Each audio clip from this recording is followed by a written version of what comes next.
La pluie tambourinait contre les larges vitres du bureau comme un batteur impatient. Et je me souviens avoir pensé combien il était approprié que le ciel lui-même paraisse agité, tout comme moi. Mes mains tremblaient légèrement tandis que je rangeais mes dernières affaires dans le carton qu'il m'avait donné. Une photo encadrée de mon équipe d'il y a 3 ans, une tasse au logo de l'entreprise à moitié effacée par l'usage, et quelques stylos que j'avais achetés moi-même quand le bureau avait cessé de commander des fournitures. De l'autre côté du couloir, à travers la cloison vitrée, des rires résonnaient. Le son des verres qui s'entrechoquent, de la musique et des célébrations dérivaient jusque dans mon bureau vide. Mon patron, Richard, se tenait au centre de tout cela, son costume coûteux brillant sous les néons, levant une flûte de champagne.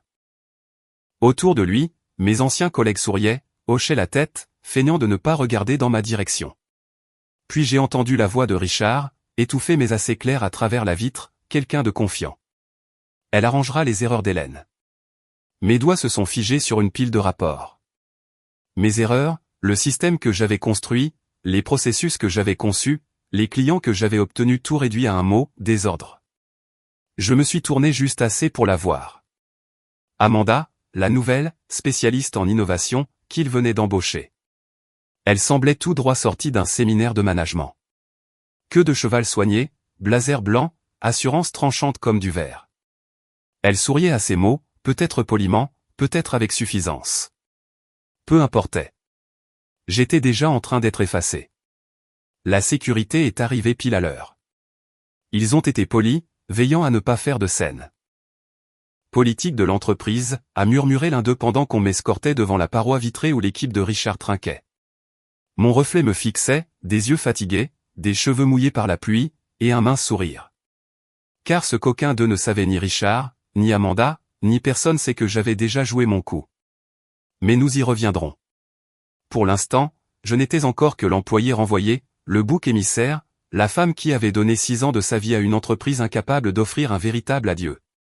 Quand je suis arrivé sur le parking, la pluie s'était changée en tempête. Le carton s'affaissait sous le poids de mes affaires. Ma voiture, une berline argentée délavée, ressemblait à un cercueil lorsque je m'y suis assise, fixant la lueur néon du bâtiment où j'avais pratiquement vécu. 6 ans. J'avais bâti de zéro toute leur architecture de données clients, la seule chose qui rendait leur service rentable. Et pourtant, Richard tournait autour depuis des mois, chuchotant à la direction mais, inefficacité. Je travaillais longtemps, mais discrètement. Amanda, elle, faisait du bruit. Elle connaissait les bons mots à la mode, les bons sourires. Moderniser, simplifier, automatiser des mots qui sonnent intelligents jusqu'à ce qu'on comprenne qu'ils signifient remplacer. J'ai conduit sous la pluie. Chaque goutte rythmait mes pensées en déroute. Je n'ai pas pleuré. Pas cette nuit-là. J'ai simplement repassé les derniers mois dans ma tête, l'exclusion soudaine des réunions, les évaluations floues, la pression subtile pour tout documenter. Ils voulaient mon système, pas moi. En rentrant, je me suis fait du thé sans le boire. Mon téléphone a vibré, un seul mail. Objet, transition terminée. De Richard Hall. Corps du message, merci pour vos contributions, Hélène. Nous vous souhaitons le meilleur pour la suite. Des condoléances d'entreprise, froides et stériles. J'ai ri doucement, parce que mes contributions étaient bien plus complexes que ce que Richard pourrait jamais comprendre. Il pensait avoir tout pris. Il n'avait même pas commencé à comprendre ce qu'il avait perdu. Pourtant, j'ai à peine dormi cette nuit-là. Mon esprit revenait sans cesse à la même image, le sourire assuré d'Amanda, le toast suffisant de Richard, le tintement des verres. Au matin, la pluie avait cessé. Le soleil inondait ma cuisine, comme si rien n'avait changé. J'ai ouvert mon ordinateur, me suis connecté à mon système de secours, et j'ai fait défiler les lignes de code et les journaux d'accès. L'infrastructure que j'avais conçue. Le système qui faisait tourner toute leur plateforme de gestion client. Celui qui n'était pas brisé quand je suis parti, mais qui pouvait le devenir entre de mauvaises mains. À 10h42, mon téléphone a vibré. Numéro inconnu. Je n'ai pas répondu. 11h06. Même numéro. 11h24. Encore un appel. À midi, j'avais 9 appels manqués. Cette fois, j'ai souri. Non par malveillance, mais par fatalité. Amanda avait ouvert mes fichiers. Voyez-vous, ce que Richard n'a jamais compris, c'est que mon travail n'était pas une simple liste de fonctions. Il était vivant, adaptatif. Chaque calcul, chaque paramètre était lié à un contexte que moi seul comprenais. La documentation qu'ils avaient exigée existait, bien sûr, mais pas comme ils l'imaginaient. Chaque élément en renvoyait un autre, un réseau vivant conçu pour évoluer, pas obéir. Quand je suis sorti déjeuner, le nombre d'appels manqués était monté à 15. Je me suis tenu sur le balcon du café, buvant mon café lentement, regardant les nuages dériver dans le ciel bleu. Quelque part dans la ville, Amanda paniquait sans doute.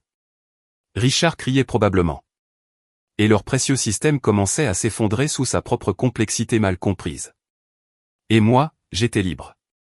Mais le drôle, avec la liberté, c'est qu'elle ne ressemble pas toujours à la paix.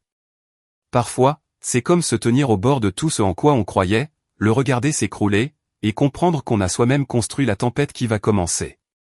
Le lendemain matin, quand je me suis réveillé, j'avais 38 appels manqués. La plupart provenaient d'un numéro inconnu, mais certains appartenaient à des gens que je reconnaissais. D'anciens collègues, ceux-là même qui étaient restés silencieux pendant le toast au champagne. Il y avait aussi des messages. Des fragments de panique que je n'ai compris qu'en les assemblant. Hélène, s'il te plaît. On doit te parler. Quelque chose ne va pas avec le système. Il plante toutes les heures. Personne ne peut le réparer. Les clients sont furieux. Richard perd les pédales. J'ai fixé l'écran longtemps, regardant le compteur rouge grimper à mesure que les notifications s'accumulaient. Une satisfaction tranquille s'est allumée au fond de moi. Mais elle n'avait pas le goût que j'imaginais. Peut-être parce que je savais ce qui allait suivre, le chaos, les données perdues, les clients en colère, tout ce que j'avais passé des années à empêcher. Pourtant, je n'ai pas répondu. Je me suis habillé, j'ai fait du café, et je suis sorti marcher. L'air de novembre était froid, tranchant. Il m'a éclairci les idées. Les gens passaient, pressés, gobelet à la main, téléphone à l'oreille, inconscients que quelque part au cœur de la ville, la bouée de sauvetage d'une entreprise se défaisait fil par fil. Je l'avais vu venir. La semaine précédant mon licenciement, Richard avait exigé une simplification du système. Il voulait du contrôle, du code plus court, moins de dépendance des choses jolies sur le papier, mais qui ignorent la réalité chaotique du comportement humain et des données. Il n'avait pas compris que le système reposait sur des schémas adaptatifs. Il apprenait, réagissait, anticipait. Il n'était pas brisé. Il était vivant. Mais Richard n'a jamais aimé ce qu'il ne pouvait pas contrôler. De retour chez moi, j'ai commis l'erreur d'ouvrir mes mails. 20 nouveaux messages. Le dernier venait de Richard lui-même.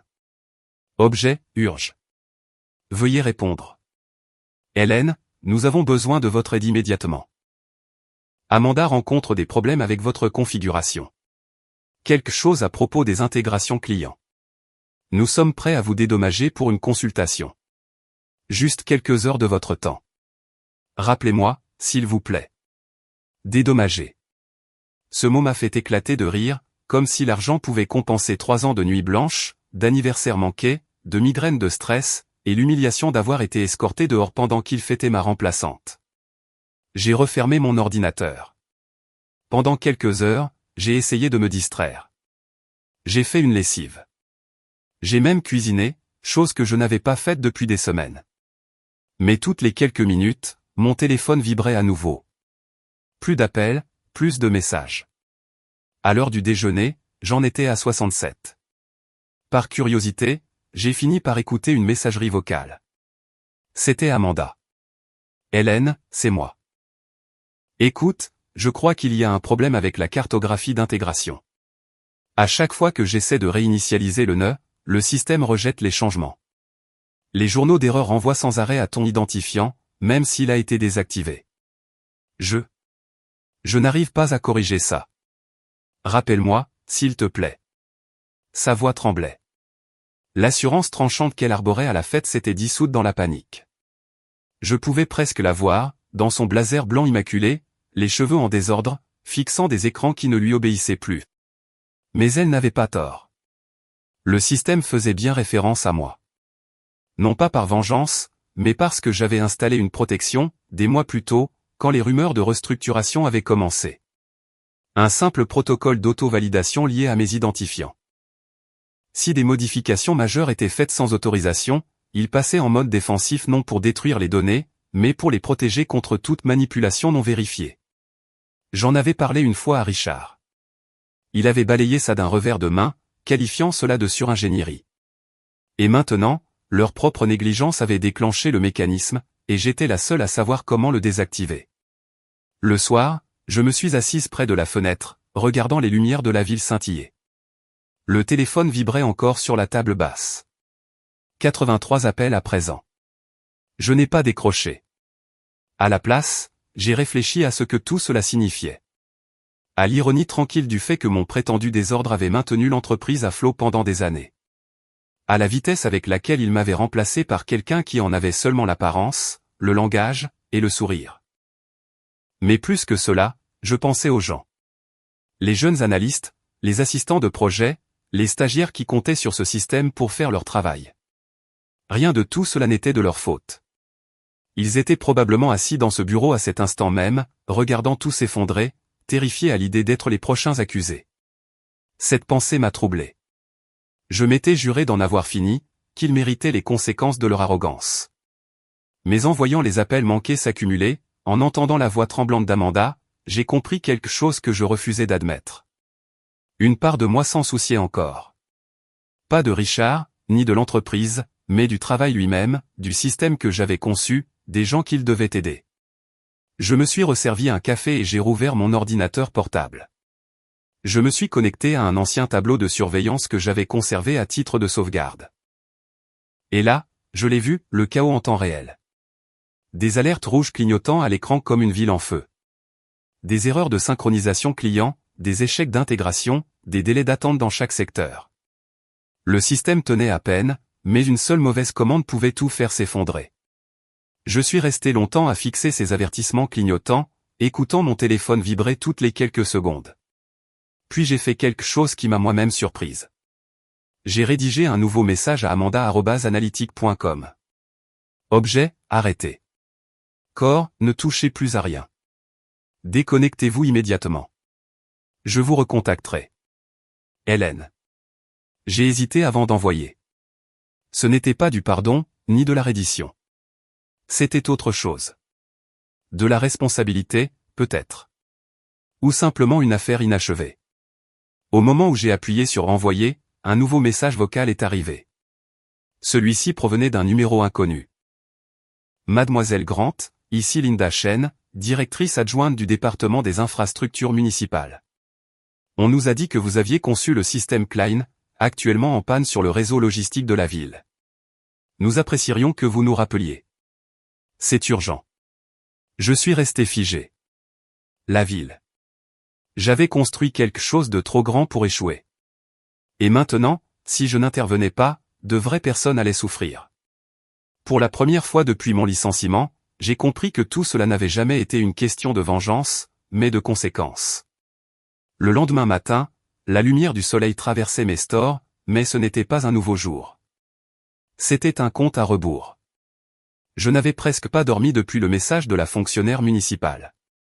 Chaque fois que je fermais les yeux, je voyais le tableau de bord, les alertes rouges, les systèmes à l'arrêt, les racines défaillantes. Ce qui avait commencé comme un simple acte de défiance silencieuse devenait quelque chose de bien plus grand que tout ce que j'avais prévu. À 8h15, le téléphone a de nouveau sonné. Le même numéro. J'ai laissé filer l'appel, mais la curiosité l'a emporté. J'ai écouté le message. Mademoiselle Grant, ici la directrice adjointe Linda Chen, je vous relance. Le réseau de coordination du trafic installé par votre entreprise le trimestre dernier connaît de graves dysfonctionnements. Les services d'urgence signalent des retards dans plusieurs districts. Nous savons que vous étiez l'architecte en chef. S'il vous plaît, nous avons besoin de votre aide. Son ton n'était pas en colère. Il était urgent, humain, porteur du poids de la responsabilité. Je suis resté assise là, encore en peignoir, le café tiédissant à côté, sentant mon pouce accélérer. J'avais construit ce système pour améliorer la coordination des interventions urbaines livraison, ambulances, pompiers. Ce n'était plus une question d'analyse de données. Il s'agissait de vies humaines. Et maintenant, tout s'effondrait. Ma poitrine s'est serrée. L'arrogance de Richard et d'Amanda. Leur ingérence insouciante avait transformé une erreur d'entreprise en danger public. Je pouvais presque entendre Richard, dans une salle de réunion, suant à grosses gouttes en tentant de faire passer la catastrophe pour une simple panne logicielle. Un bourdonnement doux a attiré mon regard vers mon téléphone. Un nouveau message, cette fois d'Irene, l'une des jeunes ingénieures qui me rapportait autrefois. Hélène, s'il te plaît. Le bureau du maire est furieux. Richard t'accuse. Il dit que tu as saboté le système avant de partir. Nous savons que c'est faux, mais il parle de poursuite. Rappelle-moi, je t'en prie. Je suis resté à fixer l'écran. Sabotage. Bien sûr qu'il dirait ça. C'était plus simple que d'admettre son incompétence. J'ai pris une lente inspiration et composé le numéro d'Irene. Elle a décroché aussitôt, la voix tremblante, « Hélène, oh Dieu merci. Tout s'écroule. La moitié du réseau de la ville est hors service. Les ambulances sont redirigées manuellement. C'est le chaos. Ne touchez plus au code, ai-je ordonné fermement. Dis à Amanda et à tous ceux qui ont accès de se déconnecter. Aucune modification, rien. Elle a déjà tenté 3 réinitialisations, a murmuré Irene. C'est pire. Évidemment. Chaque intervention manuelle perturbait encore plus la logique adaptative. Le système avait été conçu pour s'ajuster seul au flux de données, pas pour subir des interférences constantes. D'accord, écoute-moi bien, ai-je dit en rapprochant mon ordinateur. Tu dois isoler le cluster A. Déconnecte-le du serveur principal, mais ne supprime rien. Mets-le simplement en quarantaine. Tu as encore accès? Demanda-t-elle. Je ne l'ai jamais perdu. J'ai tapé une séquence que je n'avais pas utilisée depuis des mois, et l'interface familière s'est affichée. Une toile de points de données représentant le réseau entier a pris vie. La moitié clignotait faiblement ou en rouge. Le système tenait à un fil. Hélène, murmura Irene, pourquoi tu es d'après ce qu'ils t'ont fait? J'ai marqué une pause, observant le pouls vacillant des veines numériques de la ville sur mon écran. Parce que si je ne le fais pas, des gens seront blessés. Ce n'était jamais censé arriver. J'entendais la panique autour d'elle, des voix, des claviers, un bourdonnement nerveux qui trahissait la désintégration du bureau. Richard crie encore, dit Irene. Il dit que la ville menace de résilier le contrat. Amanda pleure. Bien, ai-je murmuré avant de me reprendre. Non, pas bien. Dis-leur que je m'en occupe, mais désormais, personne ne touche à un seul fichier sans mes instructions. Quand l'appel a pris fin, j'ai expiré longuement. Pour la première fois depuis mon renvoi, je sentais le contrôle me revenir. Pas la vengeance, le contrôle. J'ai travaillé toute la matinée, corrigeant à distance les connexions, isolant les modules corrompus, inversant les commandes absurdes. C'était comme opérer un organisme encore vivant, mais qui se vidait de son sang. À midi, on a sonné à ma porte. Je me suis figé. Personne ne venait jamais sans prévenir. Par le Judas, j'ai aperçu une femme en tailleur bleu marine tenant un dossier.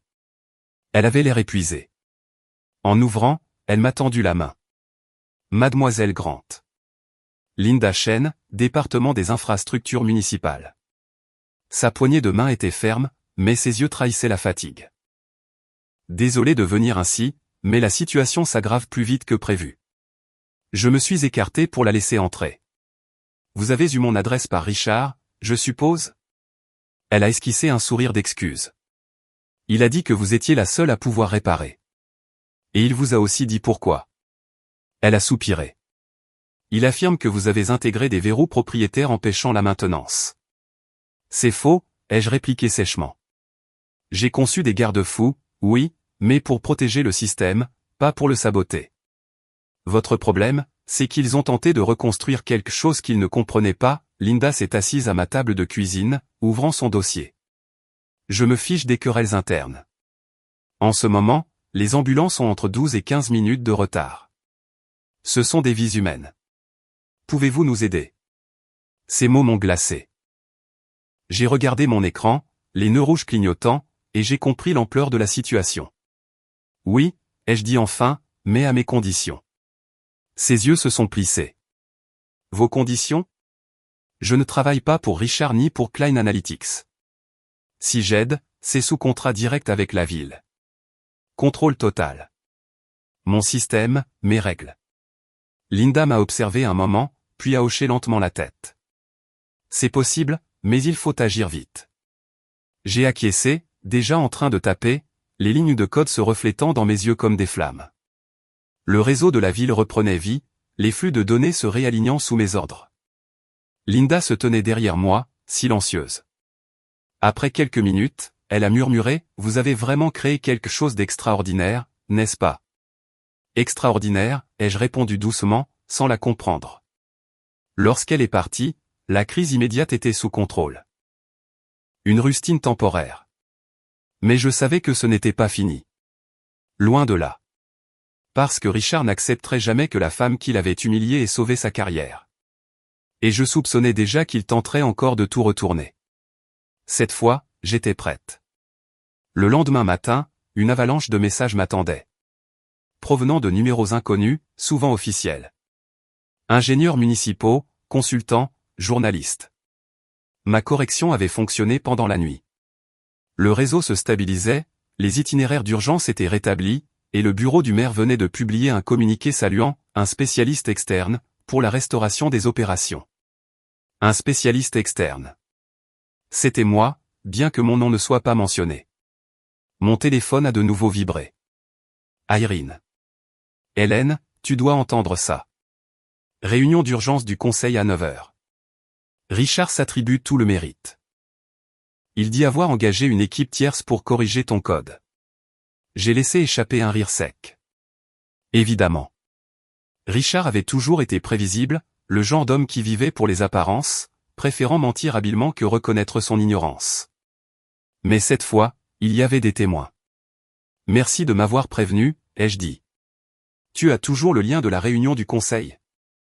Elle a hésité. Hélène, tu ne vas pas, si. J'ai passé les 20 minutes suivantes à me préparer. Je n'avais plus de costume, plus de titre, mais j'avais mieux, des preuves. Chaque changement que j'avais effectué, chaque commande exécutée depuis ma console avait été enregistrée et horodatée. Les serveurs municipaux prouveraient que mes identifiants avaient stabilisé le système. À 8h59, j'ai cliqué sur le lien. Le logo familier de l'entreprise est apparu sur mon écran, suivi des visages en mosaïque de la direction. Richard se tenait au centre, parfaitement soigné, la voix douce et assurée lorsqu'il s'adressait à la salle. Oui, ce fut de justesse, mais grâce à une action rapide et au travail brillant de mon équipe, nous avons pu rétablir la pleine fonctionnalité du système dans la nuit. Quelques têtes acquiescèrent, d'autres restèrent sceptiques. Puis une voix s'éleva. « Excusez-moi, Richard, dit calmement Linda Chen. Ce n'est pas exact. » Tous les regards se tournèrent vers elle, bien droite sur l'écran, le sceau de la ville visible derrière son bureau. Le système a été réparé grâce à une collaboration directe entre mon département et Madame Hélène Grant, l'architecte original. Le silence qui suivit était presque palpable. Le sourire de Richard vacilla. Je n'étais pas au courant d'une telle implication formelle, réussit-il à dire. Vous n'étiez pas impliqué du tout, répondit Linda. Vous étiez injoignable depuis hier matin. Mon équipe a pris la décision d'écarter complètement l'analyse client. La solution de Madame Grant a évité ce qui aurait pu être une catastrophe. Je vis le visage de Richard se crisper, ses micro-expressions de panique à peine dissimulées sous une façade de maîtrise. Je compris que c'était mon moment. Bonjour à tous, dis-je en réactivant mon micro. Mon visage apparut sur l'un des écrans vides et plusieurs sursautèrent. Hélène, s'exclama un membre du conseil. Le masque de Richard se fissura. Que faites-vous ici? C'est une réunion confidentielle. Apparemment pas assez confidentielle pour cacher la vérité, répliquai-je. Je suis ici parce que mon travail a sauvé votre contrat avec la ville. Le même système que vous aviez qualifié de désastre. Il se redressa, adoptant son ton condescendant habituel. N'exagérons rien. Le problème venait de fonctionnalités non documentées dans votre code. En réalité, vous nous avez mis dans cette position. Je souris légèrement. Non documenté, Richard? Tout était documenté. Vous n'avez simplement jamais lu au-delà de la première page. Je partageais mon écran et affichais un fichier. Voici le journal d'accès des dernières 48 heures. Vous verrez mes identifiants lançant les protocoles de stabilisation, suivis d'une autorisation du département des infrastructures municipales. Vos modifications, en revanche, dis-je en surlignant une autre colonne, ont provoqué l'effondrement initial. Un membre du conseil se racla la gorge. C'est exact, Richard? Il baissa les yeux, la mâchoire serrée. Je ne peux pas le confirmer pour le moment. Linda se pencha. Moi, oui. Mon département l'a confirmé ce matin. Le président du conseil prit la parole, d'une voix basse mais ferme. Cette entreprise a failli causer un désastre public. Mademoiselle Grant, vous affirmez que les défaillances proviennent de modifications non autorisées après votre renvoi? Oui, répondis-je. Et ils ont ignoré mes avertissements avant même cela. J'ai conçu le système pour qu'il soit adaptatif, pas statique. Mais Richard a insisté pour modifier la logique centrale afin de la simplifier. Résultat, une instabilité qui s'est propagée dans tout le réseau municipal. Un murmure parcourut la salle virtuelle. Le visage du président se durcit. Cela correspond au rapport que nous avons reçu de la ville. Richard, c'est une faute grave. Il tenta de se reprendre. Nous pouvons arranger ça en interne, il n'est pas nécessaire de, Linda le coupa. La ville a déjà résilié son contrat avec Klein Analytics. À compter de ce matin, Mademoiselle Grant a été nommée consultante principale sous gestion municipale. Le silence retomba. Richard cligna des yeux, abasourdi. Vous ne pouvez pas, elle peut, dis-je doucement. Et elle l'a fait. Le président soupira lourdement. Richard, quittez la réunion. Le conseil doit délibérer en privé. Nos regards se croisèrent un instant. Son expression passa de la colère à l'incrédulité, puis à quelque chose qui ressemblait presque à de la peur. Il quitta la réunion, son carré s'éteignit. Quand le conseil revint quelques minutes plus tard, il ne m'adressa pas d'hostilité.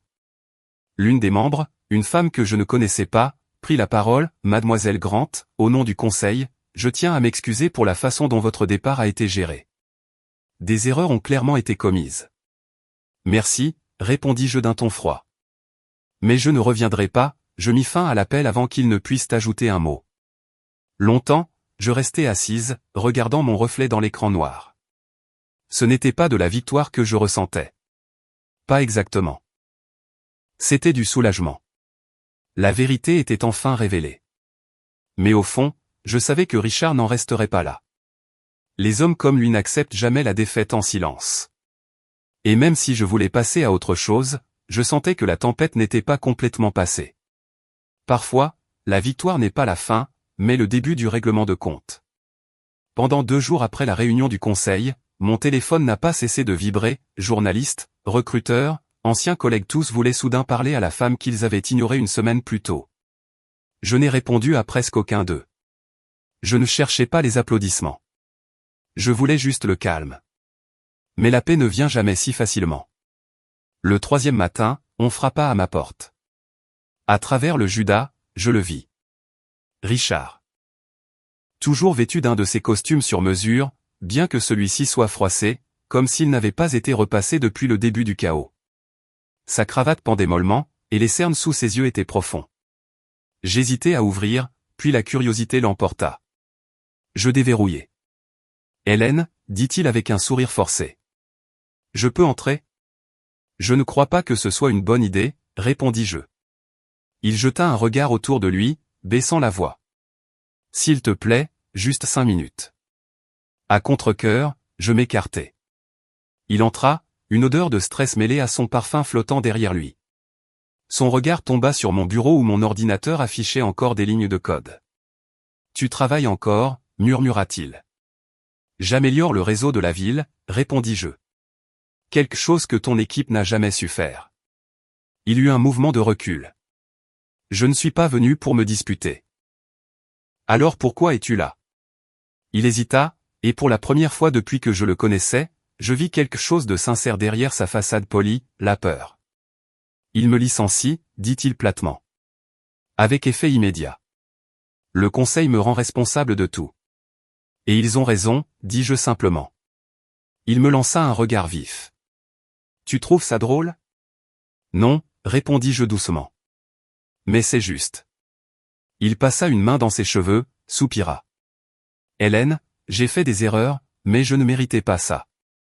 Il faut que tu comprennes, j'étais sous pression du conseil, des investisseurs. Il voulait des résultats rapides. Le CV de Brock semblait prometteur. Elle s'appelle Amanda, le coupé-jeu. Peu importe. Il voulait quelqu'un qui puisse moderniser les choses. Je croyais que tu avais atteint ton plafond. Je croisais les bras.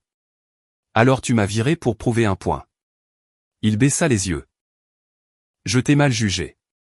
Je le regardai un instant. Il ne mentait pas. Mais il ne s'excusait pas non plus. C'était du regret, pas du remords. Une nuance subtile, mais essentielle. Que veux-tu, Richard? Il soutint mon regard. Une chance de réparer les choses. Si tu m'acceptes sous ton nouveau contrat, peut-être comme conseiller, je pourrais aider à calmer les clients restants. Je connais la politique, tu connais les systèmes. Ensemble, nous pourrions, stop, dis-je en levant la main. Tu m'as humilié devant tout le monde. Tu as fêté mon départ pendant qu'on m'escortait dehors. Tu as traité mon travail de désordre. Et maintenant, tu veux travailler pour moi. Sa bouche s'ouvrit, se referma. J'ai besoin d'une seconde chance, murmura-t-il.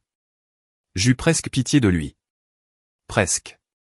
Mais je me rappelais ce parking détrempé, cette boîte en carton à la main, le regardant lever son verre à ma remplaçante. Richard, dis-je calmement. Tu ne m'as pas simplement viré. Tu m'as effacé. Tu m'as fait douter de ma valeur, de mes compétences, de ma place dans un domaine qui a façonné ma vie. Ce genre de blessure ne se répare pas avec une excuse ou un nouveau titre. Il baissa la tête. Un instant, il parut plus petit. Juste un homme ordinaire ayant cru trop longtemps à son propre mythe. Je suis désolé, murmura-t-il. J'acquiesçai lentement. Tu devrais l'être. Mais je n'ai pas besoin de tes excuses pour avancer. C'est déjà fait. Il se tourna vers la porte, vaincu. Je suppose que c'est tout. Alors qu'il franchissait le seuil, je l'appelai. Richard. Il s'arrêta.